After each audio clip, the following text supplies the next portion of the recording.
Train number 12696 തിരുവനന്തപുരത്തു നിന്നും Kottayam Palakkad junction വഴി ചെന്നൈ വരെ പോകുന്ന Thiruvananthapuram Chennai superfast express Changanassery station രണ്ടാമത്തെ പ്ലാറ്റ്ഫോമിലേക്ക് അല്പസമയത്തിനുള്ളിൽ എത്തിച്ചേരുന്നതാണ്.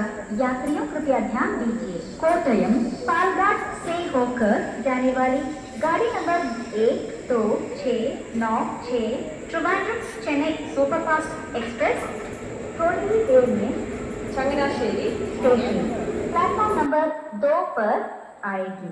Your attention please. Train number 12696 Trivandrum Chennai Superfast Express via Kottayam Palakkad will arrive shortly on platform number 2.